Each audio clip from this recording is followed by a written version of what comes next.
Месяц июнь в истории чеченского народа.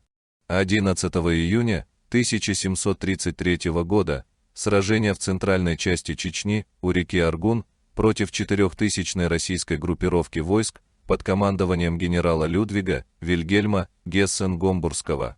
Российские войска потерпели поражение и отступили за Терек. 20 июня 1770 года военный оккупационный поход под руководством Иоганна Фридриха фон Медема в центральную часть Чечни. Сражение 20 июня было выиграно русскими только за счет артиллерии. 13 июня 1774 года в районе Наура, на левом берегу Терека, произошло крупное сражение.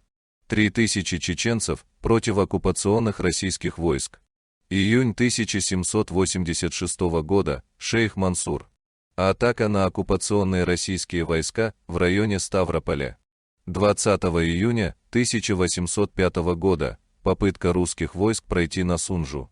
Русские войска отбиты у селения Дойка-Ройл. Повторная попытка будет предпринята через несколько месяцев 8000-ной группировкой российских войск, но и им будет нанесено поражение в центральной части Чечни. Июнь 1809 года. Представители кабардинского, дагестанского и чеченского духовенства собрались в Чечне у имама Мухаммад-Хаджи Атагинского для обсуждения фермана турецкого султана, призывавшего мусульман Кавказа подать помощь и поднять оружие против России. 22 июня 1825 года по призыву Бейбулата Таймиева и чеченского муллы Мухаммада на помощь воюющим чеченцам в Восточную Чечню, Ичкерию, прибыли силы дагестанских вольных обществ. 14 июня 1830 года чеченский предводитель Ших Абдулла начал осаду крепости Внезапная. Через 3 дня произошло прибытие имама Гази Мухаммада к крепости Внезапная с дагестанскими повстанцами и принятие им общего командования над объединенными силами дагестанцев и чеченцев. С 12 по 15 июня 1835 года бои между отрядами подполковника царской армии Пула и чеченского предводителя Ташу-Хаджи на реке Аргун. Июнь 1836 года вторжение имама Шамиля с чеченскими предводителями Ташу-Хаджи и Уди-Мулой в Койсубулинское общество. Захват аулов, Игали, Хирадари и Балахны. 27 июня 1840 года восстание надтеречных чеченцев. За одну ночь жители 19 селений подожгли свои дома и селения, атаковали российских ставленников и начали движение к горам. Уникальное событие в истории чеченского народа, когда более 10 тысяч чеченцев за одну ночь покинули свои дома, предварительно спалив их в огне. Погоня российских войск за надтеречными чеченцами закончится через 2 недели знаменитым сражением на реке Валерик. 20 июня 1860 года штурм и осада восставшими чеченцами крепости Шатойской, а также укреплений Башин-Кале и Евдокимовского. 24 июня 1877 года после беспрерывных ожесточенных боев русские войска взяли высоту Кажалк-Дук.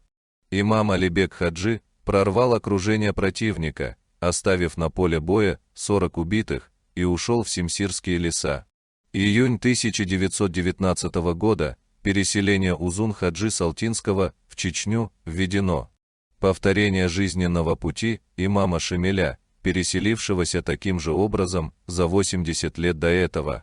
Узун-Хаджи Салтинский пытался создать Северо-Кавказский Эмират, но так и не смог добиться объединения кавказцев.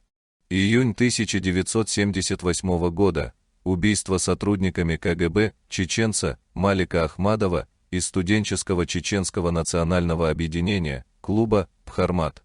Борьба КГБ против этих студентов станет началом нового витка борьбы чеченского народа.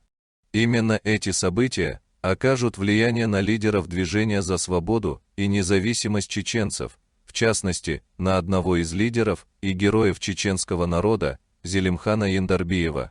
8 и 9 июня 1991 года Второй съезд чеченского народа, на котором была подвергнута критике деятельность Верховного Совета Чеченской Республики, Ичкерия, и принято решение взять ответственность на Общенациональный конгресс чеченского народа в реализации волеизъявления чеченского народа, выраженного 23-25 ноября 1990 года.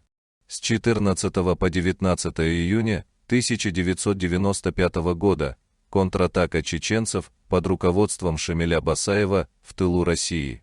Бои в городе Буденновск. С 17 июня по 4 июля 2002 года встреча амиров и работа Маджлис-уль-Шура Чеченской Республики Ичкерия над устранением фитны и разобщенности.